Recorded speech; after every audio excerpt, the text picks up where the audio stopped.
Seorang sejarawan perlu mempelajari filsafat sejarah karena dalam mempelajari filsafat sejarah, seorang sejarawan ini senantiasa akan berpikir secara kritis atau mendalam atau menyeluruh terhadap peristiwa yang ditelitinya. Nah, baik, untuk yang pertama ada ontologi. Ontologi ialah ilmu atau teori mengenai keberadaan atau wujud. Jadi, ontologi filsafat sejarah adalah peristiwa masa lalu. Yang kedua ada epistemologi, ini merupakan ilmu atau teori mengenai pengetahuan atau kebenaran, di mana epistemologi ini cabang filsafat yang menyelidiki asal-usul dan di dalamnya tentu memiliki metode-metode. Nah, nantinya hasil dari penyelidikan itu akan bersifat ilmiah. Jadi, epistemologi filsafat sejarah ialah sebagai ilmu atau kisah. Yang ketiga yaitu ada aksiologi, ini merupakan ilmu atau teori mengenai nilai.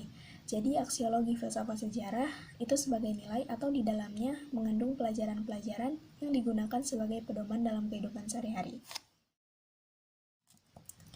Menurut saya, ilmu alam itu tidak dapat diterapkan dalam ilmu sejarah.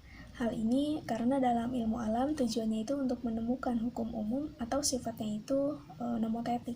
Nah, sedangkan ilmu sejarah ini tujuannya untuk mendeskripsikan atau menjelaskan individu atau peristiwa-peristiwa yang mana ilmu sejarah ini bersifat ideografik. Jadi, walaupun ilmu alam dan ilmu sejarah itu memiliki persamaan seperti memiliki dasar teori, metode-metode, sama-sama melalui pengamatan dan pengalaman, ilmu alam ini tidak dapat diterapkan dalam ilmu sejarah. Mengenai aliran siklus ini beranggapan bahwa sejarah itu bergerak melingkar atau suatu saat akan terulang kembali atau selalu terulang kembali. Nah, contoh peristiwa sejarah yang bisa saya contohkan mungkin dari kerajaan yang ada di Indonesia.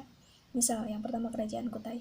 Nah, Kerajaan Kutai ini pertama muncul, nah kemudian melewati masa puncak kejayaan, habis itu mengalami keruntuhan.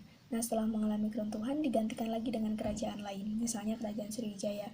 Nah, Kerajaan Sriwijaya ini habis muncul sama melewati puncak kejayaan, nah habis itu mengalami keruntuhan juga. Mungkin itu yang dapat saya jelaskan mengenai contoh peristiwa sejarah di Indonesia yang beraliran siklus ini. Karena dengan lahirnya filsafat sejarah barat pada zaman modern atau timbulnya ilmu pengetahuan modern yang mana ini tuh berdasarkan dari metode eksperimen atau pengalaman dan matematis.